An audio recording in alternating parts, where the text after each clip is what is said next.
கொடுத்ததுனாலுக்காய் கர்த்தரை நான் நன்றி துதிக்கிறேன், ஸ்தோத்திரிக்கிறேன். நம்ம வேதத்தில் இருக்க எல்லா காரியமும் நம்முடைய வாழ்க்கைக்கு பிரயோஜனமானது. நம்ம படித்து கற்றுக்கொள்ளும்போது நம்முடைய வாழ்க்கை பிரயோஜனமாக இருக்கும். இன்றைக்கி நம்ம பதற்றத்தை பற்றி பதற்றங்கும்போது நம்முடைய வாழ்க்கையில் எல்லாருக்குமே வரக்கூடியது. அது நம்ம முடிவு எடுக்கும்போது நம்முடைய வாழ்க்கையில் நிறைய காரியங்களை தோல்வி அடையதை நம்ம பார்க்கும். அதை பற்றி ஆண்டவர் வேதத்தில் எழுதி வச்சிருக்கிறாரு. அதை நம்ம தியானிக்கும் பொழுது அதுலேருந்து எப்படி விடுதலை தருவார் ஆண்டவர் அப்படிங்கிறத நம்ம அந்த வாழ்க்கையில் நமக்கு இருக்குமானா அதை ஆண்டவரே நீங்கள் நீக்கி எங்களை அந்த பதற்றமாக நாங்கள் வாழ்க்கையில் எந்த முடிவும் எடுக்காதபடி உம்முடைய சமூகத்தில் உம்மை விசுவாசித்து உம்முடைய வார்த்தை கீழ்ப்படிஞ்சு நாங்கள் முடிவெடுத்து ஆசீர்வாதத்தை சுதந்திரத்துக்குள்ள இன்றைக்கி எங்களுக்கு இந்த வசனத்தின் மூலமாக கற்றுத்தாங்கன்னு சொல்லி நம்ம ஜெயிப்போம். ஆண்டவர் பெரிய காரியங்களை செய்வோம். ஜெயிப்போம். நல்ல தகப்பனே நமக்கு நன்றி செலுத்துகிற சுவாமி. இந்த வசனங்களின் மூலம் எங்களோடு கூட பேசி வருகிற தயவுக்காக நன்றி சுவாமி. வேதத்தில் உள்ள முத்துக்களை ஒவ்வொன்றாக நாங்கள் எடுத்து எங்களுடைய வாழ்க்கையிலே தியானிக்கும் பொழுது அது எங்களுடைய வாழ்க்கையிலே பிரயோஜனமாக்கி எங்களை வழிநடத்த வளமுள்ளதாக இருக்கிறபடியால் உண்மை நோக்கி பார்க்கிறோம் சுவாமி. உடைய வார்த்தையே எங்களை வழிநடத்தட்டும். உடைய வார்த்தை கீழ்ப்படியே எங்களுக்கு கற்றுத்தாங்க. அதன்படி வழி நடத்தப்பட்டு ஆண்டவரே நாங்கள் பரலோக ராஜ்யத்துக்கு பங்குள்ள பிள்ளைகளாக அநேக பிள்ளைகளை மாற்றவும் எங்களுடைய வாழ்க்கையிலே ஆசீர்வாதத்தை சுதந்திரத்துக் கொள்கிற தடையாக இருக்கிற தடைகளை நீக்கி எங்களை முற்றிலுமாய் நீங்கள் வழிநடத்த உங்களுடைய ஆவியானவர் கருத்தில் அர்ப்பணிக்கிறோம். ஒவ்வொருவரையும் நீங்கள் பெயராய் ஒவ்வொருவராய் தனித்தனியாய் ஆண்டவரை நீ பேர் சொல்லி அழைத்து எங்களை வழிநடத்துகிற தேவனாக இருக்கிறபடியாக நம்முடைய கருத்தில் அர்ப்பணிக்கிறோம். நீங்கள் இந்த வேத வசனங்களை தியானிக்கும் பொழுது நீங்கள் பேசணுமா ஜெபிக்கிறோம். ஆவியானவர் இல்லாமல் வெறுமையாக நாங்கள் ஆண்டவரை செல்லாதபடி ஆசீர்வாதத்தை சுதந்திரத்துக் கொள்கிற பிள்ளைகளாக இந்த வார்த்தையை தியானிக்கும் பொழுது கிருபை செய்து வழிநடத்துமா ஜெபிக்கிறேன். துதிக்கான மயமெல்லாம் அம்மாக்கே செலுத்துகிறேன். ஏசு ரட்சகர் நாமத்தில் ஜெபங்கள் நல்ல பிதாவே, ஆமென். ஒரு பாடல் பாடி வசனம்.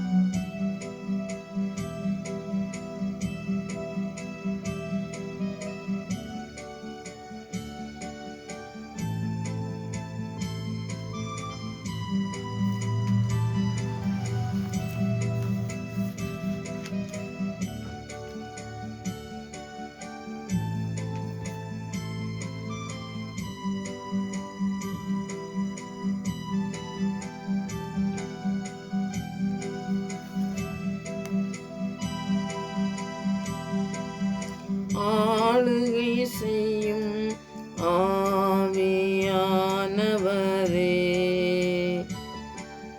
பலியாய் தந்தேன் பரிசுத்தமானவரே. ஆளுகை செய்யும் ஆவியானவரே,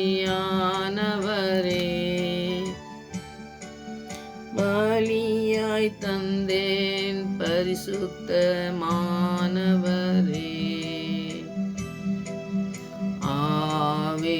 ஆவியானவரே,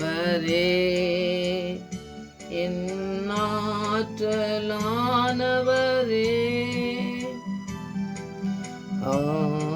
ஆவியானவரே,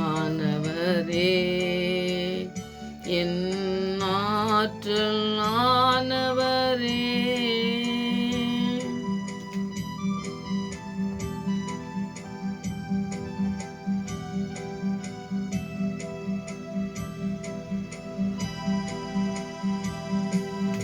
நினைவெல்லாம் உமதாகணும்,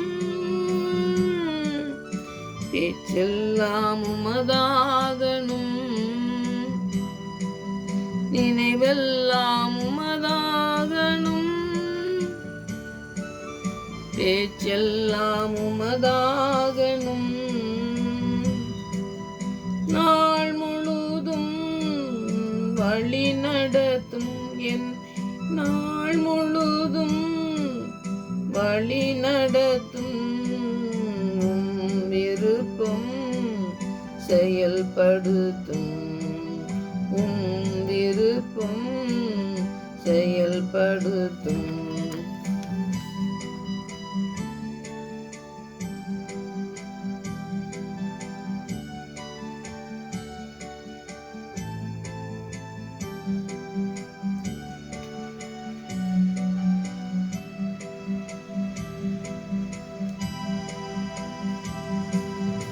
அதிசயம் செய்பவரே, வருதல் நாயகனே, அதிசயம் செய்பவரே, வருதல் நாயகனே, காயம் கட்டும் கர்த்தாவே, என் காயம் கட்டும் கர்த்தாவே, கண்ணீரெல்லாம் துடைப்பவரே, என் கண்ணீரெல்லாம் துடைப்பவரே,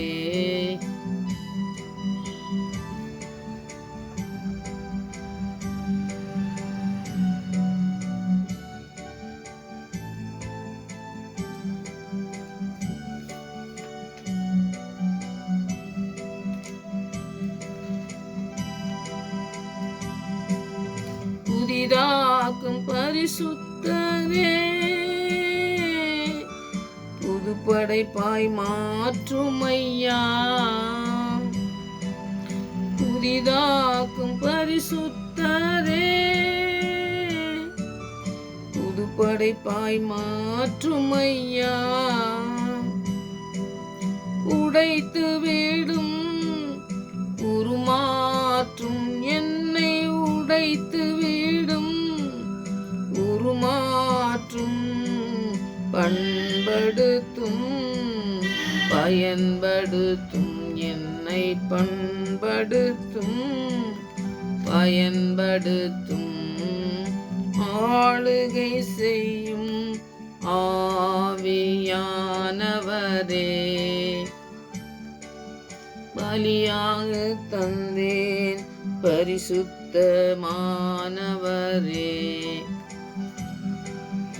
ஆளுகை செய்யும் ஆவியானவரே,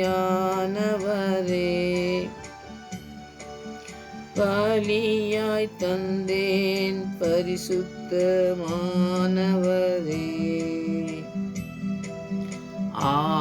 ஆவியானவரே, என் ஆற்றலானவரே, ஆவியானவரே, என் ஆற்றலானவரே.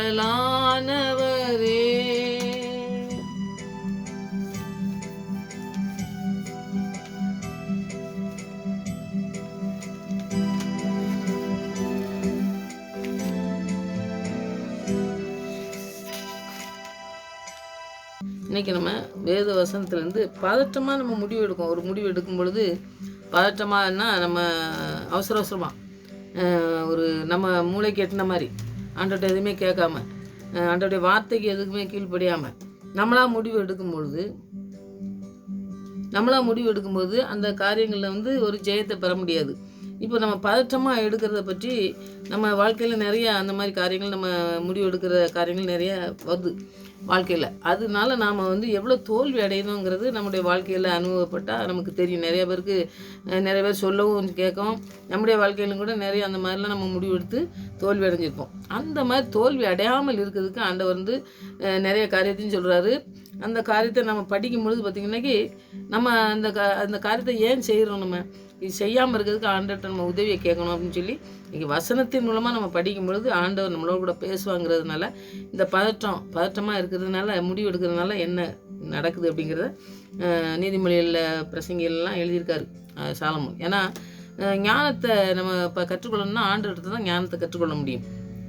அந்த ஞானத்தினால் நிறைக்கப்பட்ட ஒரு மனுஷன் எழுதியிருக்காரு, நிறைய காரியங்கள் எழுதியிருக்காரு. நீங்கள் நீதிமொழிகள்லாம் நிறைய படிக்கிறவங்களா இருந்தால் நிறைய காரியங்களை நம்ம கற்றுக்கொள்ள முடியும். நம்முடைய வாழ்க்கையில் நம்ம தவறி போகிற காரியங்களுக்கெல்லாம் நம்ம வேத வசனத்தை தான் நம்ம தியானிக்கணும். ஏன்னா மற்றவங்க சொல்கிற காரியங்களில் நமக்கு ஜெயம் கிடைக்காது. நம்ம வார்த்தைகளை ஆண்டவருடைய வசனத்தின் மூலமாக நம்ம படிக்கும் பொழுது நிறைய காரியங்கள் நம்ம கற்றுக்கொள்ள முடியும். அதனால் நீதிமொழிகள் 25வது அதிகாரத்தில் முதல்ல 8வது வசனத்தை நீங்கள் படித்து பார்த்தீங்கன்னாக்கி அதில் நான் படித்து காட்டுறேன். வழக்காட பதற்றமாய் போகாதே, முடிவிலே உன் அயலான் உன்னை வெட்கப்படுத்தும் போது நீ என்ன செய்யலாம் என்று திகையாதே. அது நம்ம திகச்சு நிற்போம். நம்ம ஒரு காரியத்தை ஏதோ ஒன்று நம்ம சொல்லக்கூடாத காரியத்தை சொல்லிடுறோம். சொல்லி நமக்கு நம்ம வாயில் வர்றதோ இல்லாட்டா நம்ம மனசில் தோன்றதோ நம்ம மூளை கெட்டுறதோ ஏதோ ஒரு காரியத்தை நம்ம ஒரு சீக்கிரமாக, அதாவது ஒரு யோசனை இல்லாமல் ஒரு வார்த்தையை சொல்லிடுறோம். யாரையாவது சொல்லிடுறோம்னு வைங்க. அப்போ ஆண்டவர் இங்கே என்ன சொல்கிறாருன்னா, வழக்காடு அன்னைக்கு ஒரு ஏதோ ஒரு வழக்கை நம்மக்கிட்ட வந்து சொல்கிறாங்க. சொல்லும்போது அவங்களுக்கு வந்து நிதானமாக பதில் சொன்னால் தான் அவங்க வாழ்க்கையில் அது வந்து சரியான பாதையில் கொண்டு போகும். அவங்க வீட்டில் ஏதோ ஒரு பிரச்சனைன்னு சொல்லி நம்மகிட்ட சொல்கிறாங்க. சொல்லும்பொழுது இந்த மாதிரி போனீங்கன்னாக்கி இந்த மாதிரி உங்களுக்கு வந்து கரெக்டாக ஆண்டவர் வந்து கொண்டு போவார். நீங்கள் இந்த மாதிரி பிரச்சனைகள் வந்து இந்த மாதிரி நம்ம அதுக்கு ஏற்ற வசனங்களை நம்ம இல்லாட்டா நம்ம வார்த்தையில் ஆண்டவர் சொன்ன வார்த்தைகளை சொல்லி நம்ம அவங்களுக்கு சொல்லும் பொழுது அவங்க அது சரியான பாதையில் கடைபிடிக்கும் போது அவங்க வாழ்க்கையில் ஆசீர்வாதத்தை சுதந்திரிக்க முடியும். ஆனால் நம்முடைய வாயில் ஏதோ நமக்கு தோன்றதை, நம்ம மைண்டில் தோன்றதை நம்ம சொல்லி நீங்கள் இப்படிலாம் இருக்கக்கூடாது, நீங்கள் அவங்ககிட்ட போய் இப்படி பேசுங்க, இப்படி சண்டை போடுங்க அப்படின்னு சொல்லி நம்ம வந்து எதிர்வாராக சொல்கிறது தான் இந்த பதட்டமாக பேசுகிறது. பதட்டமாகத்தில் வர்ற வார்த்தைகளே வந்து பார்த்திங்கன்னாக்கி மற்ற மனுஷங்களை வந்து தாக்கக்கூடியதாக இருக்குமே ஒழிய அவங்கள வந்து சரியான பாதையில் கொண்டு போகக்கூடியதாக இருக்காதுங்கிறது தான் சாலமோன் எழுதியிருக்குது. இப்போ நீங்கள் அப்படி இருந்தோம்னாக்கி அயலாம், மற்றவங்க கேட்கும்போது ஒன்றும் வெக்கப்படுத்துவான். என்னடா இப்படி பேசிட்டு நம்ம சொல்கிறோம்ல, இவங்க வந்து ஒன்று பேசணுன்னா நீ அதை கேட்டுட்டு நடந்ததுனால பாரு எப்படி ஆகிட்ட பாரு அப்படின்னு சொல்லி சொல்லுவாங்க. பார்த்தீங்களா, சிலர்கிட்ட கேட்டு வரும்போது பாரு நான் அவங்ககிட்ட போனேன், நீ அவங்க சொன்னாங்க நீ சரியான பாதையில் போகிறேன்னு சொல்லுவாங்க. அப்போ அந்த பதட்டமாக அந்த யோசிக்காமல் செய்யக்கூடிய வார்த்தைகள், பேசுகிற வார்த்தைக்கும் ஆண்டவர்கிட்ட நம்ம சரியான நிதானித்து பேசக்கூடிய வார்த்தைக்கும் நிறைய வித்தியாசங்கள் இருக்குது. அப்போ நிதானித்து பேசுகிறது நம்ம வாழ்க்கையில் நிறைய காரியங்கள் இருக்காது. அப்படியே நம்ம வாயில் வந்தபடி ஏதோ ஒன்று பேசிடுவோம். பார்த்தீங்களா, அந்த மாதிரி பேசும்பொழுது இந்த மாதிரி மற்றவன் வந்து நம்மளை வெக்கப்படுத்தும் போது நம்ம வந்து அப்போ யோசிப்போம், ஐயோ நம்ம இப்படி பேசிட்டோமே, இப்படி பேசுனது தப்பு அப்படிங்கிறத நம்ம அதுக்கு பிறகு யோசிக்கக்கூடாது. முதல்ல வந்து யோசித்து ஆண்டவர் வார்த்தை என்ன சொல்லுது, நம்ம எப்படி நம்ம பேசணும், எப்படி நீ பேசணுங்கிறத ஆவியானவரே சொல்லுவார். நீங்கள் உங்களுக்கு பேச தெரியாமல் இருக்கலாம், எனக்கு பேச தெரியாது அப்படின்னு சொல்லுவாங்க. அப்போ வந்து ஆண்டவர் சொல்லுவார், நானே உனக்கு பேச சொல்லி தரேன் பாரு. நிறைய காரியங்கள் நீங்கள் பார்த்தீங்கன்னா ஜெபிக்கும் பொழுது ஆண்டவர் நமக்கு ஒன்று தெரியாத காரியங்களை கேட்கும் பொழுது ஆண்டவர் நமக்கு கற்றுத்தரதை நீங்கள் வாழ்க்கையில் அனுபவிச்சிருக்கலாம். நிறைய காரியங்கள் ஆண்டவர் சொல்லி தருவார். அதனால் ஆண்டவர்கிட்ட நீங்கள் எதனாலும் சரி நீங்கள் கேட்டு ஆண்டவருடைய பாத்தில் அமர்ந்திருந்து வசனங்களை தியானிக்கும் பொழுது ஆண்டவர் நமக்கு சொல்லி தருவார். நீ எப்படி பேசணுங்க நான் சொல்லித்தரேன். நீ ஜெபத்தோடு கூட எப்பவும் காலையில் எழுந்துச்சுன்னா நான் சொல்கிறது தான், காலையில் 4 மணிக்கு எழுந்துச்சு ஜெபிக்கிறவங்க வாழ்க்கையெல்லாம் பார்த்திங்கன்னா நிறைய தோல்விகள் வர மாதிரி இருக்கும். அந்த தோல்வியிலேருந்து எப்படி ஆண்டவர் வந்து அதில் நிவர்த்தி பண்ணி நம்ம வெளியே வரலாம் அப்படிங்கிற காரியங்களை நமக்கு கற்றுத்தர ஆவியானவர் நம்மளோட கூட இருக்கிறதுனால நம்ம அதை கற்றுக்கொள்ளலாம். அதனால் அந்த காரியங்களை கற்றுக்கொள்றதுக்கு நீங்கள் இந்த வசனங்கள்லாம் தியானிக்கணும். ரெண்டாவது வந்து நான் அந்த இப்போ நீதிமொழிகளில் 29வது 20வது வசனத்தை நீங்கள் பார்த்தீங்கன்னாக்கி நான் வார்த்தைகளில் பதறுகிறவனே எப்படி இருக்கணுங்கிறதையும் அவன் சொல்கிறார் நீதிமொழிகளில். இப்போ நம்ம முன்னாடி சொன்னால் அவன் எப்படி பேச போகும்போது எப்படி போகணும் அப்படிங்கிறத நம்ம ஆண்டுகிட்ட ஜெபிச்சு போகணும் அப்படிங்கிறத நம்ம இதை தியானிக்கும் போது இந்த நீதிமொழிகள் 25:8 சொன்னேன் பாருங்கள். அதை ரெண்டாவது பார்த்தீங்கன்னா 29:20 நீங்கள் அவர் எழுதிச்சிருக்க வார்த்தை ஆண்டவர் சொல்லுது பாருங்கள். சாலமோன் மூலமாக நமக்கு எவ்வளவு ஞானத்தை நமக்கு சொல்லித்தராது பாருங்கள். தன் வார்த்தையில் பதறுகிற மனுஷனை கண்டானாய். அவன் வார்த்தையில் நான் இப்போ சொன்னேன் பாருங்கன்னா, வார்த்தையை வந்து ஒரு நிதானிக்காமல் அப்படியே வாயில் வந்தபடி பேசுகிறாங்க பார்த்தீங்களா. அதனால அவங்க மனம் புண்படுத்தபடி கூட சில காரியங்கள் சொல்கிறத நம்ம பார்க்க பார்த்தீங்களா. அந்த காரியங்களில் பதறுகிற மனுஷனை நீ கண்டனா அந்த மாதிரி பேசுகிறவன் நீ பார்த்தாலே, அவன் வார்த்தை வந்து எப்படி இருக்குன்னு சொல்லி பார்த்தாலே அவன்கிட்ட பாருங்கள், கண்டானாயில் அவனே நம்புவதை பார்க்கலாம். அவனை வந்து நம்பாத, அவன் சொல்கிற வார்த்தைகளை நீ கேட்டு அதுபடி நடக்காது அப்படின்னு சொல்லி தான் சொல்கிறாரு. அப்போ நம்ம வந்து சரியான நான் சொன்னேன் பார்த்தீங்கன்னா, சரியான அவங்களுக்கு ஒரு முடிவை சொன்னோம்னாக்கி அவங்க வாழ்க்கையில் ஆசீர்வாதம். நம்ம தப்பான முடிவை சொல்லி கொடுத்தோம்னா அதனால அவங்க வாழ்க்கையில் பிரச்சனைகள் தான் நிறையா வரும். அதனால் நம்ம வந்து நிதானித்து தான் அவங்ககிட்ட பேசும்போதே பேசணும். எதுனாலும் சரி. நிறையா பிள்ளைகளை பற்றி நிறையா சொல்லுவாங்க. பிள்ளைகளை பற்றி சொல்லும் பொழுது பார்த்திங்கன்னா நம்ம என் வாழ்க்கையில் நடந்ததை நான் சொல்கிறேன், உங்களுக்கு நடந்துக்கலாம். ஒரு பொண்ணுலாம் வந்து எங்கிட்ட பேசும்போது சொல்லுவாங்க, நிறையா பிள்ளைங்களை பற்றிலாம் பேசும்பொழுது பாருங்கள், இந்த பிள்ளைகள்லாம் பாருங்கள் நிறையா கடன் வாங்கி நிறையா மற்ற சொன்னான்ட்டு கேட்டு நிறையா செலவு பண்ணிட்டான். இப்போ கடனே அடைக்க முடியாமல் இந்த மாதிரி கஷ்டப்படுறான். இப்போ எனக்கு வந்து தலைவலிக்குது, எனக்கு வந்து இந்த பணத்தை வந்து இவ்வளோ பணத்தை நான் வந்து பிரட்டி இது பண்ணதுக்கு வந்து எனக்கு சக்தி கிடையாது, அதனால் எனக்கு வந்து ரொம்ப கஷ்டமாக இருக்குதுங்க அப்படின்னு சொல்லி எனக்காண்டி ஜெபம் பண்ணுறீங்களா அப்படின்னு சொல்லி சொன்னாங்க. சொல்லும் பொழுது நான் சொன்னேன், அதெல்லாம் பணம் வாங்கும்போது பணம் ஒருத்தட்ட இருக்கும், இன்னொருத்தட்ட மாறும், அது மாதிரி அதெல்லாம் ஒன்றும் பிரச்சனை இல்லை. காசு வந்து வரவும் போகும், அதை பற்றி கவலையில் படாதுங்க. ஏன்னா கடன் வாங்கினாங்கன்னா கடன் வாங்குவாங்க, திருப்பி வந்து அவங்க வந்து சம்பாதிக்காங்கல்ல, எப்படியும் வந்து அதை சரி பண்ணிடுவாங்க. நீங்கள் ஒன்றும் அதை பற்றி கவலைப்பட்டு மண்டையை போட்டு இது பண்ணிகிட்டு இருக்காங்க அப்படின்னு சொல்லி அவங்ககிட்ட சொன்னேன். அப்போ ஒரு மாத்திரையை போட்டு நான் மாத்திரையை போட்டே தான் இருக்கேன் அப்படின்னு சொல்லி சொன்னாங்க. அப்போ எனக்கு வந்து ஆவியானவர் பேசுனதை நான் உணர்ந்தேன் அந்த இடத்துல. அப்போ நான் அதை சொல்லிவிட்டு நான் வந்துட்டேன். அதுக்கப்புறம் பார்த்திங்கன்னா இப்போ போகும்போதெல்லாம் அந்த கடனை பற்றியோ அந்த இதை பற்றியோ அவங்க பேசவே மாட்டாங்க, எல்லாம் நல்லா இருக்காங்க அப்படின்னு சொல்லி நான் அதை கேட்கவும் மாட்டேன். என்னம்மா அதை திருப்பி கேட்கணும்னு அவசியம் கிடையாது. ஏன்னா அந்த இடத்துல நம்ம என்ன பேசணுமோ அந்த இடத்துல அவங்களுக்கு பேசிட்டோம். ரொம்ப ரொம்ப தேங்க்ஸுங்க, எனக்கு ரொம்ப சந்தோஷமாகிவிட்டு, சரி கடனை பற்றி இனிமேல் நான் நினைக்க மாட்டேன், நல்லா தூங்குங்க, நைட்லாம் நல்லா தூங்குங்க, இதை பற்றி கவலைப்படாங்கன்னு சொல்லி சொன்னேன். இப்போ பேசும்போது சொன்னாங்க அந்த காரியத்தை அவங்க இது பண்ணிட்டாங்க. அது காரியம் முடிவடைஞ்சால் தான் அதை வந்து சொல்லாமல் இருப்பாங்க, இல்லாட்டா திருப்பி அதே சொல்லிட்டு இருப்பாங்க பார்த்தீங்களா. அப்போ நானும் வந்து அது கேட்கல. ஏன்னா அதனால நம்முடைய வார்த்தையின் மூலமாக அவங்களுடைய வாழ்க்கையில் வந்து சரி இந்த முடிவு சரி, இது சரியாக அவங்க சொல்கிறாங்களே, அதுபடி நம்ம இருந்துட்டு போக வேண்டியது தானே, ஏன் இதை போட்டு கவலைப்பட்டுட்டு இருக்கணும், சம்பாதிச்சா அவங்க எல்லாம் சரியாக ஆயிரும், கொஞ்ச நாளைக்கு கஷ்டப்படுவாங்க, அப்புறம் வந்து சரியாயிரும் அப்படின்னு சொல்லிட்டு சொன்னாங்களே, அப்போ அப்படியே நம்ம இருந்துடலாமே, எதுக்கு போயிட்டு இதை கவலைப்பட்டுட்டு அப்படின்னு சொல்லி அதை விட்டாங்க பார்த்தீங்களா. அப்போ அவங்களுக்கு வந்து அந்த நிம்மதி கிடைக்குது. அப்போ நல்லா தூங்கணும், இது மாதிரி கவலைப்படக்கூடாதுன்னு சொல்லி. அப்போ அந்த வார்த்தை ஒன்றுமா, இப்போ நீங்களும் அந்த வார்த்தையை யாராவது ஒரு பிரச்சனை சொன்னாங்கன்னா அந்த வார்த்தை வந்து அவங்களுக்கு வந்து என்னென்னா, அவங்களுக்கு வந்து அதுக்கு சரியான பாதையில் அவங்களை கொண்டு போகக்கூடியதாக இருக்கணும். நம்முடைய வார்த்தையில் சொல்லும் பொழுது அந்த வார்த்தை வந்து அவங்கள வந்து பாதிக்கக்கூடியதாக இருக்கக்கூடாது, இல்லாட்டா அவங்கள இன்னும் அதிகமாக ஐயோ நம்ம இப்படி இருக்குமே அப்படின்னு அப்படிங்கக்கூடிய காரியத்தை இல்லாதபடி முழுசுமாக அவங்கள நீங்கள் இப்படி இருந்தீங்கன்னா இப்படி நடக்கும் அப்படிங்கிறத நம்ம அவங்களுக்கு புரிகிற மாதிரி. எல்லாருமே வேத வசனத்தை படித்து அவங்க வேத வசனத்தின்படி இருக்க மாட்டாங்க. நிறைய பேர் நம்மளை சந்திக்கவங்க வந்து பைபிளுக்கும் அவங்களுக்கும் சம்மந்தம் இல்லாமல் இருப்பாங்க. அப்போ நம்ம பைபிள் வசனத்தை சொன்னோம்னாக்கி அவங்களுக்கு புரியுமா புரியாதா அப்படி. ஆனாலும் ஆவியானவர் சொல்லும் பொழுது, நம்ம அந்த வார்த்தையை சொல்லும் பொழுது அவங்களுக்கு அந்த ஆசீர்வாதம் கிடைக்கும் அப்படிங்கிறது தான் நான் சொல்கிறேன். ஆவியானவர் இருக்கும் பொழுது தான் நம்ம அந்த காரியத்தை செய்ய முடியும். ஆவியானவர் பெற்றுக்கொள்ள நீங்கள் இன்னும் அதிகமாக பெற்றுக்கொண்டது மாத்திரம் இல்லை, இன்னும் அதிகமாக ஒவ்வொரு நாளும் நிறைக்கப்பட நம்ம ஜெபிக்கணும், ஆசீர்வாதத்தை பெற்றுக்கொள்ள. அதுதான் ரொம்ப முக்கியமானது. அதை நம்ம செய்கிறதுக்கு நம்ம முதலாவது அதனால் அவங்க கூட இருக்கிறத பார்க்கணும். மூடனை நம்பலைன்னா முட்டாளை நம்பலாமா. அப்போ இவனுடைய வார்த்தையில் எவ்வளோ பெரிய தோல்விகள் இருக்குது பாருங்கள். இந்த பதட்டமாக முடிவு எடுக்கிறதுனால எத்தனை பெரிய தோல்விகளை சந்திக்க வேண்டியிருக்குன்னு பாருங்கள்.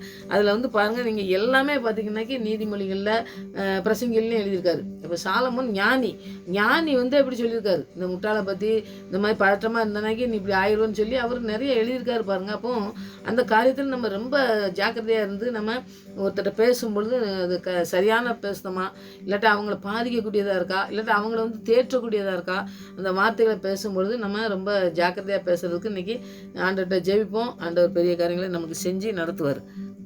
இப்போ அடுத்தது வந்து பார்த்திங்கன்னாக்கி பிரசங்கியில் ஒரு வசனம் இருக்குது, அதையும் தியானிச்சிடலாம். பிரசங்கி 5வது அதிகாரத்தில் 2வது வசனத்தை நீங்கள் படித்து நான் படிக்கேன். நீங்கள் வேதத்தை வச்சு தான் படிங்க. வேதம் இல்லாதனாலும் நான் சொல்கிறத நீங்கள் வச்சு நீங்கள் ஜெபிச்சிங்கனாக்கி அதுக்கு ஏற்ற பலனை வந்து ஆண்டவர் கண்டிப்பாக உங்களுக்கு செய்வார்னு சொல்லி நான் விசுவாசிக்கேன். நீங்கள் விசுவாசத்தோடு ஜெபிங்க, ஆண்டவர் பெரிய காரியங்களை செய்வார். தேவ சமூகத்தில் நீ துணிகரமாய் உன் வாயினாலே பேசாமலும் மனம் பதறி ஒரு வார்த்தையும் சொல்லாமலும் இரு. அவன் வந்து ஆண்டவர் வானத்தில் இருக்கிறார், நீ பூமியில் இருக்கிறார், அதனால் உன் வார்த்தைகள் சுருக்கமாக இருப்பதாக. ஆண்டோடைய ஆலயத்துக்கு போகும்பொழுதோ மற்ற நான் இப்போ சொன்னேன் பாருங்க, அந்த மாதிரி துணிகரமாக நம்ம பேசணும்.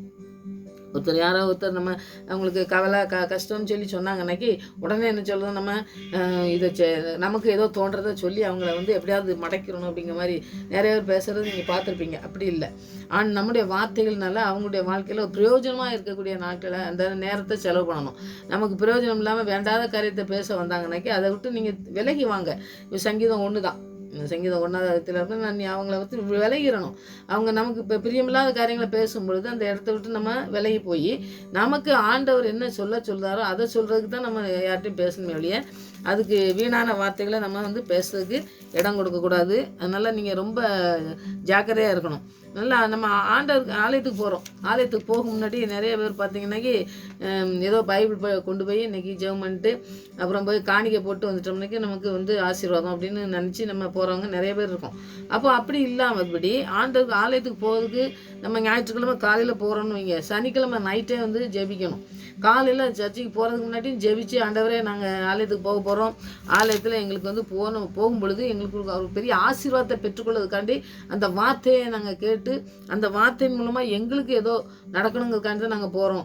அந்த வார்த்தையின் மூலமாக எங்களுக்கு ஆற்றி தேற்றி எங்களுடைய வாழ்க்கையில் என்ன குறைகள் இருந்தால் அதை சுட்டி காட்டுங்க, இல்லாட்டா நாங்கள் எப்படி நடக்கணும்னு சொல்லித்தாங்க, நாங்கள் கீழ்ப்படியதை கற்றுத்தாங்கன்னு சொல்லி அந்த வார்த்தையை தியானிச்சுட்டு நம்ம போகும்பொழுது அங்கே பிரசங்கமும் அதே மாதிரி பிரசங்கம் பண்ணுறதை நம்ம பார்க்க முடியும். இந்த பிரசங்கத்தின் மூலமாக நம்முடைய வாழ்க்கையில் நிறைய காரியங்கள் நடக்கும். அதனால் ஆலயத்துக்கு போகும்பொழுது பார்த்திங்கன்னா ஏனோ தானோன்னு போகக்கூடாது. அவங்க வந்து ஆண்டவருக்கு ஆவிக்குரிய ஆயத்தத்தோடு ஆவிக்குரிய வாழ்க்கையில் நம்ம நடக்கணும், ஆண்டவருடைய வாழ்க்கையில் நம்ம வாழ்க்கையில் ஆண்டவருடைய ஆவியானவர் நம்மளை நடத்தணும்னு சொல்லி அதுக்கேற்ற அந்த கீழ்ப்படிஞ்சு நடக்கிறதுக்கு ஆயத்தமாக போகணும். இந்த வார்த்தைக்கு கீழ்ப்படிஞ்சு நம்ம நடக்கணும் அப்படிங்கிற ஒரு ஆயத்தத்தோடு ஆலயத்துக்கு போகணும். ஆலயத்துக்கு போகும்போது ஏனோ தானோன்னு போகக்கூடாது. அதை வந்து இவர் எழுதியிருக்காரு பாருங்கள், ஏனோ தானோன்னு போகக்கூடாது. பேசுறதும் பாருங்கள், வேண்டாத காரியங்களை பேசவும் கூடாது. நம்ம ஆண்டவர்கிட்ட பேச போகிறோம். ஆலயத்துக்கு போகும்போது ஆண்டவர்கிட்ட பேச போகிறோம். ஆண்டவருக்கு பயந்து அந்த வார்த்தைகளை நம்ம சொல்லி ஜெபிக்கிற பிள்ளைங்களா நம்ம இருந்தோம்னாக்கி ஆண்டவர் பெரிய காரியங்களே நம்மளோட வாழ்க்கையில் செய்வார்னு சொல்லி நம்ம விசுவாசிப்போம். விசுவாசித்தா ஆண்டவர் வந்து அப்படியே செய்வார். அது ஏசாயா 28:16 பார்த்தா விசுவாசிக்கிறவன் பதறான். ஆண்டவர்கிட்ட விசுவாசம் வச்சு ஆண்டவருடைய வார்த்தை கீழ்ப்படிஞ்சு நம்ம நடக்கும் பொழுதே இந்த பதற்றங்கள்லாம் வரும்பொழுது ஆண்டவர் நம்மளோட கூட இருந்து நடத்துகிறத நம்ம உணர முடியும். நம்ம அதுக்கு ஒப்பு கொடுப்போம். ஆண்டவர் பெரிய காரியங்களை நமக்கு செய்வார். இதுக்கு வந்து நம்ம எப்பவும் படிச்சுட்டு அதில் ஒரு காரியங்களை கற்றுக்கொள்றதுக்கு யார் வாழ்க்கையில் நடந்த காரியங்களை நம்ம கற்றுக்கொள்ளும் பொழுது அது நல்லா நமக்கு புரியும். அப்படிங்கிறதுனால அதை நம்ம செய்வோம் பார்த்தீங்களா. அதே மாதிரி நீங்களும் அது மாதிரி படிக்கும் பொழுது வசனங்கள் நமக்கு தியானிக்கும் பொழுதே பார்த்திங்கன்னாக்கி வசனம் கொஞ்சம் புரியும், கொஞ்சம் புரியாது அப்படின்னு சொல்லிட்டு நம்ம விட்டுருவோம். அப்படி விடக்கூடாது. நம்முடைய வாழ்க்கையில் எல்லாமே புரியக்கூடியது தான். எல்லாமே நம்ம தெரிஞ்சுக்கிறதுக்கு ஆண்டவர் எழுதி தந்த வசனம் தான். ஒரு வசனமும் நமக்கு புரியாது, நமக்கு தெரியாதுன்னு சொல்லி நம்ம விலக்கி வைக்கவே கூடாது. அதை நம்ம தியானிக்கும் பொழுது தான் ஆண்டவர் நம்மளோட கூட பேசுவார். நம்ம பேசும் பொழுது தான் அவரோட கீழ்ப்படிஞ்ச அவருடைய வார்த்தை கீழ்ப்படியும் பொழுது தான் இந்த பதற்றமான நிலையில் நம்ம இருந்து மற்றவங்களையும் நம்ம வாழ்க்கையிலையும் அவங்க தோல்வி அடையாதபடி அவங்களுடைய வாழ்க்கையில் நம்முடைய வாழ்க்கையிலையும் நேரான பாதையில் போகிறதுக்கு ஆண்டவர் உதவி செய்து முடிவு எடுக்கும்போது ஆண்டவர் நமக்கு உதவி செய்ய ஆவியானவருக்கு நம்ம நோக்கி பார்க்கும்பொழுது ஆண்டவர் பெரிய காரியங்களை செய்வார். இப்படி பதற்றமாக எடுக்கக்கூடாது அப்படிங்கிறத நம்ம படிச்சிட்டோம். ஆனால் பதற்றமாக எடுத்த மனுஷனுக்கு என்ன நடந்தது அப்படிங்கிறதையும் நம்ம படிச்சிட்டோம்னாக்கி ஆண்டவர் எவ்வளோ பெரியவர் அப்படிங்கிறத நம்ம உணர முடியும். நியாயாதிபதிகளில் எப்தான்னு சொல்லி ஒரு நியாயாதிபதி இருந்தார். அவரை நீங்கள் 11ஆவது அதிகாரத்தில் படிக்கலாம். 11ஆவது அதிகாரத்தில் முதலேருந்தே படிச்சிங்கன்னா அவர் வந்து யுத்தத்துக்கு போகிறதுக்கு செய்வார்னு சொல்லி நம்ம படிக்கலாம். அவர் வந்து எப்தா பலத்த பராக்கிரமம் செய்யந்தான், அவன் பரஸ்திலின் குமாரனும் கேத்தா அவனை பெற்றான்னு சொல்லி அந்த இடத்துல அவர் வந்து வேறு ஒரு இதுலேருந்து வந்தார்னு சொல்லி நம்ம படிக்கும். அந்த 11ஆவது இடத்த ஃபுல்லாக நீங்கள் படிச்சிங்கனாக்கி நீங்கள் அந்த இடத்த வந்து எப்தாங்கவரை பற்றி தெரியும். நான் வந்து நமக்கு சப்ஜெக்ட்டுக்கு ஏற்ற மாதிரி நான் எடுத்து வச்சுருக்கேன். 11 30வது வசனத்தை நீங்கள் படித்து பார்த்தீங்கன்னா 30க்கு முன்னாடியே 29 நீங்கள் படித்து பார்த்தீங்கன்னா அப்பொழுது கர்த்தருடைய ஆவியானவர் எப்தாவின் மேல் இறங்கினார். அவன் கீலேயாத்தையும் மனேசா நாட்டையும் கடந்து போய் கீலேயாத்தில் இருக்கிற மிஸ்பாவுக்கு வந்து அங்கே இருந்து அம்மோன் புத்திரருக்கு விரோதமாக போனான். அப்பொழுது எப்தா கர்த்தருக்கு ஒரு பொருத்தனை பண்ணான். இப்போ வந்து நான் இது உங்களுக்கு நிறைய பேருக்கு தெரிஞ்சிருக்கலாம். நிறைய வேத வசனங்களை தியானிக்கிறவங்களுக்கு தெரியும். அப்படி தெரிஞ்சாலும் இன்னொரு தடவை நீங்கள் இதை தியானிங்க, நிறைய காரியங்களை நம்ம கற்றுக்கொள்ள முடியும். 30வது வசனத்தை நீங்கள் படித்து பார்த்தீங்கன்னாக்கி அப்பொழுது எப்தா கர்த்தருக்கு ஒரு பொருத்தனையை பண்ணி தேவரின் அம்மோன் புத்திரரை என் கையிலே கொடுக்கவே ஒப்பு கொடுத்தால் 21வது அம்மோன் புத்திரத்திலிருந்து சமாதானத்தை திரும்பி வரும்போது என் வீட்டு வாசலில் இருந்து எனக்கு எதிரே கொண்டு வருவது எதுவோ அது கர்த்தருக்கு உரியதாகும், அதை சர்வாக தகன பலியாக செலுத்துவேன் என்றான். இப்போ வந்து இவன் வந்து ஒரு இதை நீங்கள் படிக்கும்பொழுதே நீங்கள் பார்க்கலாம். இப்போ வந்து ஒரு வீட்டுக்கு தான் போகிறான். இந்த யுத்தத்துக்கு போயிட்டு அங்கே வந்து ஆண்டவர் ஒப்பு கொடுத்தாருன்னு சொல்லிட்டு அப்போ வந்து என்ன செய்யணும்னாக்கி ஆண்டவருக்கு எதாவது செய்கிறேன்னு சொல்லவே இல்லை. சொல்லாமல் இவனுடைய மூளைக்கு ஏற்ற மாதிரி ஒரு இப்போ நான் சொல்லிகிட்டு இருக்கேன்ல பதற்றத்தில் முடிவு எடுக்குது, அந்த மாதிரி தான் முடிவு எடுத்திருக்கான். ஏன்னா ஆண்டவருக்கு எல்லாருமே வந்து ஒரு யுத்தத்துக்கு போயிட்டு வந்தோம்னாக்கி உடனே என்ன செய்வாங்க, பலிப்படம் கட்டுவாங்க, இல்லாட்டா ஆண்டவருக்கு ஏதாவது பொருத்தனை செய்வாங்க. அந்த மாதிரி செய்கிறது தான் நம்மளே பாருங்கள், ஒரு நமக்கு வெற்றி கிடச்சிட்டுனாக்கி உடனே என்ன செய்வோம், ஒரு காணிக்கை நம்ம ஆண்டவருக்குன்னு செலுத்துவோம். ஆண்டவருக்கு பொருத்தனை செஞ்சிருந்தோம்னா அந்த காரியங்களை நம்ம செய்வோம். அப்படி செய்கிறது தான் எல்லாருக்குமே விளக்கமாக இருக்குது. ஆனால் வந்து இவன் என்ன சொல்கிறான்னு பாருங்கள், என் வீட்டு வாசலில் எது வருதோ அப்படிங்க, எது வருதோ எனக்கு எதிரே எது வருது, எது கொண்டு வருவது எதுவோன்னு கேட்கான். அப்போ என்ன ஏதோ வரும் அப்படின்னு சொல்லி யோசனை பண்ணியிருப்பானா. இவன் வந்து ஒரு முடிவு எடுக்கும்போது சரியான முடிவு எடுக்காத மாதிரி இருக்குது பார்த்தீங்களா. அந்த மாதிரி முடிவு எடுத்து அவன் சொல்லதான் கர்த்தருக்கு உரியதாகவும் அவனே சருகா தகன பலியாக செலுத்துவேன்னு சொல்லிட்டான். இப்போ அவன் வார்த்தை சொன்னது என்ன செய்யணும், அப்படியே நடக்கணும். அப்படியே நடத்தணுங்கிறதுனால இவன் அந்த இடத்துல கர்த்தர் வந்து அவ கையில் ஒப்பு கொடுத்தாருன்னு சொல்லிட்டு அந்த இடத்துல அதுக்கு அடுத்து நீங்கள் படித்து பார்த்தீங்கன்னாக்கி நிறைய காரியங்கள் நீங்கள் படிக்கலாம். 34வது வசனத்தை நீங்கள் படிச்சீங்கன்னா, எப்தா மிஸ்பாவில் இருக்கிற தன் வீட்டுக்கு வருகிற போது, இப்போ வீட்டுக்கு வர்றான், எல்லாம் முடிஞ்சு யுத்தம்லாம் முடிஞ்சு வீட்டுக்கு வர்றான். வீட்டுக்கு எதிராக வர்றது யாருக்குன்னு சொல்லியிருக்கான், ஆண்டவருக்கு என்ன செய்தான், ஆண்டவருக்கு அர்ப்பணிப்பேன்னு சொல்லலை, ஆண்டவருக்கு சர்வாங்க தகன பலியாக செலுத்துவேன்னு சொல்லிட்டான். இந்த சர்வாங்க தகன பலினாலே நான் பார்த்தீங்கன்னாக்கி எல்லாத்தையும் அப்படியே ஒப்பு கொடுக்கறது தான். சர்வாங்க தகன பலினா உடனே பலி செலுத்துறதுனாக்கி எரிக்கணும் அப்படிங்கிறது நம்ம எடுத்துக்கிடக்கூடாது. அதுதான் இவன் காரியத்தில் நடந்திருக்கு. அவன் வந்து சரியான முடிவு எடுத்து சொல்லலைனாலும் ஆண்டவர் வந்து ரொம்ப அன்புள்ளவர், நம்ம மேலே அன்புள்ளவர், நம்ம மேலே நிறைய காரியங்களை நமக்கு கற்றுத்தரக்கூடிய ஆண்டவர்னு சொல்லி நம்ம கற்றுக்கொள்ளாதனால தான் நம்முடைய வாழ்க்கையில் நிறைய தோல்விகள் நம்ம சந்திக்கும். பாருங்க, வீட்டுக்கு வரும்போது இதோ அவன் குமாரத்தை தம்புரு வாசித்து நடனம் செய்து அவனுக்கு எதிர்கொண்டு வந்தாள். அவனுக்கு ஒரே பிள்ளையானவள், அவளே அல்லாமல் அவனுக்கு குமாரனும் இல்லை குமார்த்தியும் இல்லை. இந்த ஒரே பிள்ளை தான் அவனுக்கு.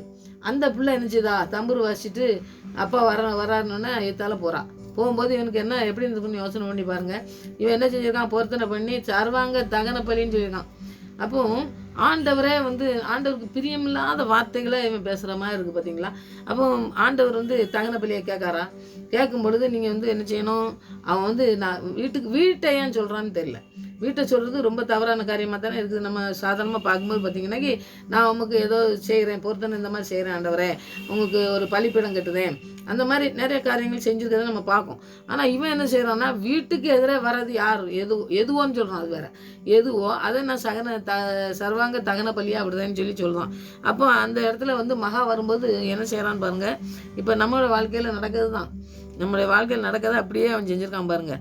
அடுத்தது 35வது வசனத்தை நீங்கள் படித்து பார்த்தீங்கன்னா, அவன் அவளை கண்டவுடனே தன் வஸ்திரங்களை கிழித்து கொண்டு, ஐயோ என் மகளே, என்னை மிகவும் மனமடியவும் கலங்கவும் பண்ணுகிறாய். நான் கர்த்தரை நோக்கி என் வாயை திறந்து சொல்லிவிட்டேன், அதை நான் மாற்றக்கூடாதே என்றான். இப்போ ஆண்டுகிட்ட சொல்லிட்டேன், நான் தகன பலியாக செலுத்துவேன்னு சொல்லிட்டேனே. இப்போ வந்து இது வந்து நிறையா நீங்கள் படிக்கும் பொழுது நிறையா காரியங்கள் நம்ம கற்றுக்கொள்ள முடியும் ஒரு வசனத்தை வச்சே. இப்போ பாருங்கள், அப்படி சொல்லுதான். அவன் கிழிச்சிட்டு துணியை கிழிச்சாலும் சரி, என்ன கிழிச்சாலும் சரி, ஆண்டுகிட்ட சொன்ன பொருத்தனை வந்து இவன் செஞ்சு தான் ஆகணும் அப்படின்னு சொல்லிட்டு இருக்கும்போது அடுத்த வசனத்தை பார்த்தீங்கன்னா, அப்பொழுது அவள் என் தகப்பனே, 36வது வசனத்தை நீங்கள் படித்து பார்த்தீங்கன்னாக்கி, அப்பொழுது அவன் என் தகப்பனே, நீர் கர்த்தரை நோக்கி உம்முடைய வாயை திறந்து பேசினீர் அல்லவோ அப்படின்னா. அப்போது இப்போ வந்து பேசுனது எங்கேருந்து பேசினான் அப்படிங்கிறது ஒரு கேள்விக்குறியாக இருக்குது. பேசுனதை மகா வந்து சொல்கிறான், பேசினில்லா அம்மோன் புத்திரராகிய உம்முடைய சத்துருவுக்கு நீதியை சரிக்கட்டி ஜெயத்தை கர்த்தர் உமக்கு கட்டளையிட்டபடினால் உம்முடைய வாயிலிருந்து புறப்பட்டபடியே எனக்கு செய்யும் என்றாள். இப்போ நீர் என்னவோ சொல்லியிருக்கிற அதை செய்யும்னு சொல்லலை, எனக்கு செய்யும்னு சொல்கிறான். அப்போ எங்கே வச்சு சொல்லியிருப்பான்ட்டு சொல்லி வீட்டுக்கு பக்கத்தில் வச்சு சொல்லியிருந்தாலும் சொல்லியிருக்கலாம். இந்த மாதிரி ஒரு காரியங்கள் இருக்குது. அப்போ சொன்ன உடனே பிள்ளை என்ன சொல்கிறான்னா, ஐயோ நான் என்ன எப்படி சொல்லிட்டீரேன் அப்படின்னு சொல்லி, நான் இப்போ உள்ள பிள்ளைங்கன்னாக்கி என்ன உன் இஷ்டப்படி சொல்லிட்டியா, நீயே போய் என்னமோ செய்ய அப்படின்னு சொல்லுவாங்க. அப்போ அந்த இடத்துல பார்த்திங்கன்னாக்கி நம்ம ஆபிரகாமை தான் நம்ம கொண்டு வரணும். ஆபிரகாம், சாமுவேல், சாமுவேல்லாம் பார்த்தீங்கன்னாக்கி வெறும் ஒரு நல்ல குணமுள்ள ஒரு பையங்க இல்லை, பிள்ளைங்க அப்புறம் கெட்ட பையங்களாக இருக்கும்போது அங்கே கொண்டு தான் ஆலயத்தில் கொண்டே விடுதா சாமுவேலை. அப்போ பார்த்தீங்கன்னாக்கி நம்ம குமாரனை வந்து பள்ளியிடுன்னு சொன்னோன்னே அவன் வந்து ஒன்றுமே நிறைய வாலிப வயசாக தான் இருக்கான். வாலிப வயசு பிள்ளைங்க இப்போ உள்ள பிள்ளைங்க அப்படி கேட்பாங்களா? கேட்க மாட்டாங்க. ஆனால் அன்னைக்கு வந்து பாருங்கள், உடனே கேட்டு கீழ்ப்படிஞ்சு படுக்க போட்டு வெட்டுற வரைக்கும், விறகு அடிக்கி வெட்டுறது வரைக்கும், கையை ஓங்குற வரைக்கும் படுத்துருக்கான் பேசாமல் அந்த பையன். அப்போது அந்த மாதிரி காரியங்கள் தான் அந்த நாட்கள்லாம் நடந்திருக்குதான் நம்ம பார்க்கணும். இந்த பிள்ளையும் அதே மாதிரி தான் சொல்கிறான், நீங்கள் ஆண்டவருக்கு சொன்னதை செய்யுங்க அப்படின்னு சொல்லி சொல்கிறான். அப்போ பின்ன அவன் தகப்பனை நோக்கி, நீர் எனக்கு ஒரு காரியம் செய்யணும், எனக்கு வந்து கொஞ்சம் ஒரு 2 மாதம் எனக்கு வந்து தவணை கொடுங்க, நான் போய் என் பிள்ளை என் தோழிகள் இருப்பாங்கள்ல அவங்க கூடலாம். ஏன்னா அந்த பெண் வந்து கல்யாணம் ஆகாத பெண்ணுன்னு போட்டுருக்கு. அப்போ சின்ன பிள்ளை அவள் வந்து நிறைய பிள்ளைகளோட போய் நான் போய் ஒரு இடத்துல போய் நான் வந்து இந்த 2 மாதத்துக்கு எனக்கு தவணை கொடுங்க, நான் அங்கே வந்து போய் மலையின் மேலே நான் வந்து துக்கம் கொண்டாட போகிறேன் அப்படின்னு சொல்லி சொல்கிறான். இப்போ எங்கள் அப்பா சொல்லிட்டாரு, நான் எனக்கு ஒரு 2 மாதம் கொடுங்க, நான் அங்கே போய் ஒரு என்ன செய்யணும்னு சொல்லி நான் வந்து இப்போ தோழியோட போகிறேன்னு சொல்லி சொல்கிறத நம்ம பார்க்கோம். ஆனால் 2 மாதம் முடிந்த பின்பு நீங்கள் இந்த கடைசி வசனத்தை நீங்கள் தியானிங்க, 39வது வசனம். 2 மாதம் முடிந்த பின்பு தன் தகப்பனிடத்துக்கு திரும்பி வந்தாள். அப்பொழுது அவள் பண்ணியிருந்த தன் பொருத்தனையின்படி அவளுக்கு செய்தான். அவள் புருஷனை அறியாதிருந்தான்னு சொல்லி அவள் கல்யாணம் இல்லாத பொண்ணு. அந்த வருஷத்துலேயே அங்கே கொண்டே விட்டான். அந்த ஆண்டவர் கொடுத்த அந்த பொருத்தனையை பண்ணான்னு சொல்லி போட்டுக்கு பார்த்தீங்களா? அந்த பொருத்தனை அப்படிங்கிறதுல வந்து நீங்கள் பார்க்கணும். பொருத்தனை அப்படிங்கும்போது பார்த்தீங்கன்னாக்கி செய்ய கொடுத்ததை செய்கிறது. இப்போ தகன பலிங்கிறது இவன் சொன்னது, ஆனால் இங்கே என்ன போட்டிருக்குது? பொருத்தனையே செய்தான் அப்படின்னு சொல்லி போட்டிருக்குது. அப்போ பொருத்தனைங்கும்போது நம்ம ஏதோ ஒரு பொருத்தனை பண்ணியிருந்தோம்னாக்கி அதை வந்து நம்ம ஆலயத்தில் கொண்டே இந்த சாமியில் விட்டா பார்த்தீங்களா? அந்த அம்மா பொருத்தனை பண்ணி அந்த பிள்ளை பிறந்த உடனே விட்டாங்கல்ல, அந்த மாதிரி இவனும் அந்த மாதிரி தான் கொண்டே விட்டான்னு சொல்லிக்க. ஏன்னா வந்து சர்வாங்க தகன பலியெல்லாம் ஆண்டவர் வந்து அந்த மாதிரி காரியங்களை செய்யறதுக்கு அனுமதிக்கிறது கிடையாது. சட்டப்படி பாருங்க, எந்த இடத்துலையுமே ஆண்டவர் வந்து மனுஷனை வந்து தகன பலியாக செலுத்துறதுக்கு அவர் வந்து அனுமதிக்கவே இல்லை அப்படிங்கிறது இவன் நியாயாதிபதியாக இருந்ததுனால இவனுக்கு தெரிஞ்சிருக்கும். அது தெரிஞ்சதை நம்ம பார்க்கணும். நீங்கள் நிறையா அவருடைய சரித்திரங்களை வசனங்கள்லாம் நீங்கள் படிக்கும்போது பார்த்தீங்கன்னாக்கி அவன் வந்து ஒரு கன்னி பெண்ணாக இருந்திருக்கான்னு சொல்லி நம்ம பார்க்கோம். அவள் பொருத்தனை இப்படி தான் செய்தான்னு சொல்லி போட்டிருக்குது. இதெல்லாம் நீங்கள் பார்க்கும்போது அவன் மகளின் சரீரத்தை வந்து அவன் பலியிட்டு இந்த தகன பலினாக்கி எரிப்பாங்க பார்த்தீங்களா, அந்த மாதிரி செய்யலை அப்படிங்கிறது ரொம்ப தெளிவாக தெரியுது. ஏன்னா பொருத்தனைன்னு இங்கே வந்தது பார்த்தீங்களா? அப்போ ஆண்டவர் செய்கிற காரியங்கள்லாம் எல்லாமே வந்து சரியான காரியத்தில் நம்ம கொண்டு போவார். நம்ம வந்து பாற்றமாக ஒன்றும் முடிவெடுத்து நம்ம போய் நம்ம அழுதுகிட்டு இருக்க வேண்டிய அவசியமே கிடையாது.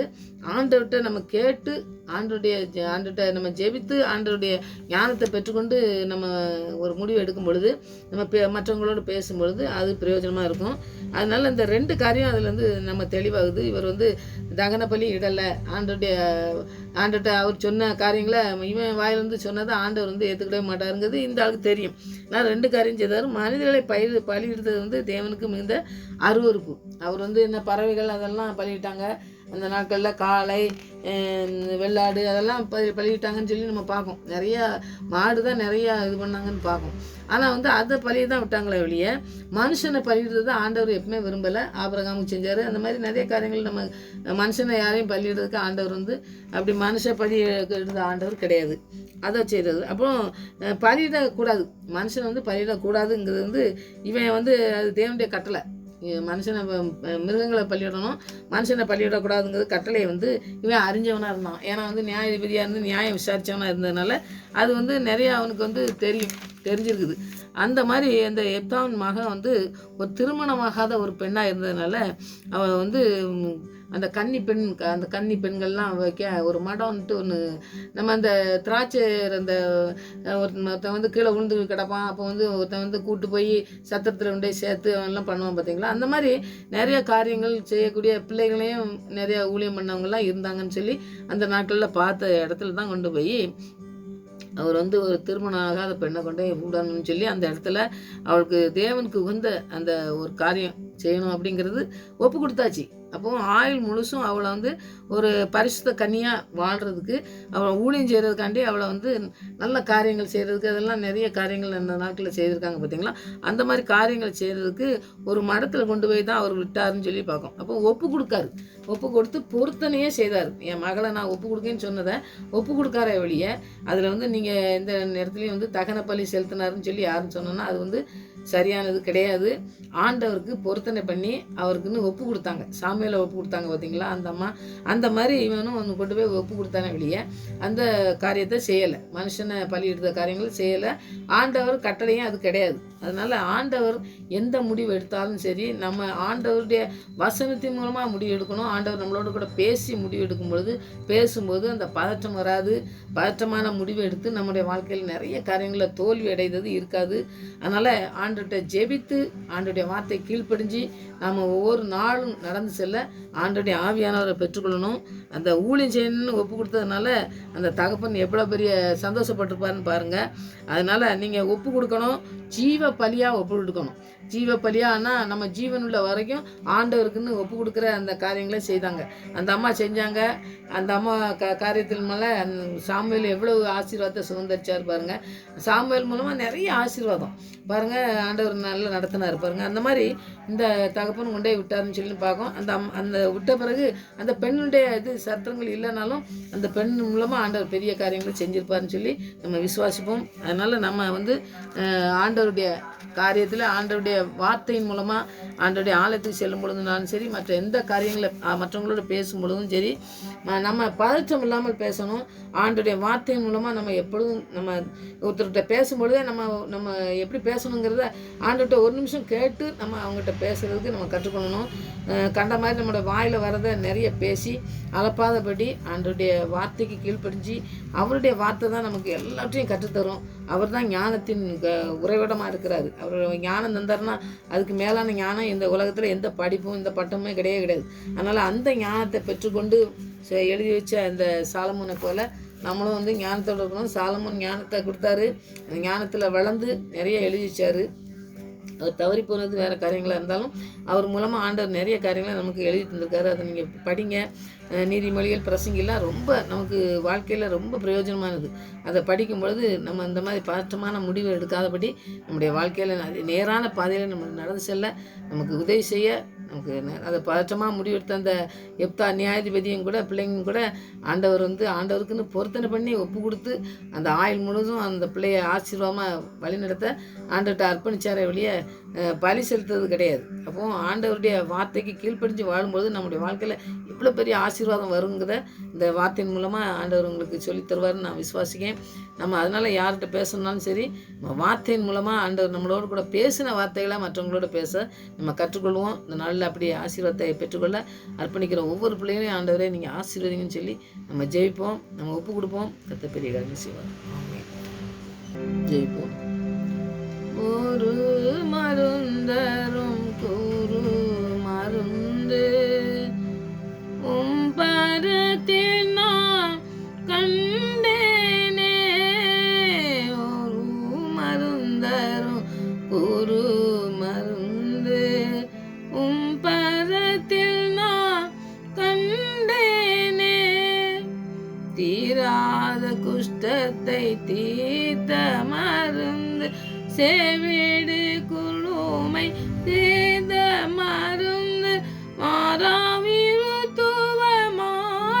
மருந்து மனுவாய் உலகினில் வந்த மருந்து ஒரு மருந்தரும் ஒரு மருந்து பரத்தில் நான் கண்டேனே. ஆம் சுவாமி, உலகத்தில் எத்தனையோ வைத்தியர்கள் எத்தனையோ மருந்துகளை தரலாம். ஆனாலும் சுகப்படுத்துவது நீங்கள் ஆண்டவரே. உடைய வல்லமுள்ள கரத்தினால் எங்களை சுகப்படுத்துகிற தேவன். உடைய வலது கரத்தினால் எங்களை தாங்குகிற தேவன். உடைய காயப்பட்ட கரத்தினால் எங்களை சுகமாக்குற தேவன். குஷ்டரோகி அன்றைக்கு சுகமாக்கினீரே சுவாமி. எத்தனை அருவருப்பாய் இருந்த வார்த்தைகளை ஆண்டவரே நீங்கள் வார்த்தையை அனுப்பி சுகம் தந்தீங்களே சுவாமி. ஒவ்வொரு வேதனையும் நீக்கினீங்க. ஒவ்வொரு பாடுகளையும் ஆண்டவரே துக்கத்தோடு வருகிற ஒவ்வொரு பிள்ளைகளையும் ஆண்டவரே நீங்கள் ஆற்றி தேற்றினீரே. அதுபோல் தகப்பனே நாங்கள் பதற்றத்தோடு எந்த வார்த்தையும் நாங்கள் ஆண்டவரே ஒருத்தட்டும் பேசாதபடி நாவை எங்களுடைய வாய்களை ஆண்டவரே நீங்கள் ஆண்டவரே நீங்கள் சொல்வதை செய்யவும், நீங்கள் ஆண்டவரே சொல்வதை பேசவும் எங்களுக்கு நீங்கள் கற்றுத்தர வேண்டுமா ஜெபிக்கிறோம்.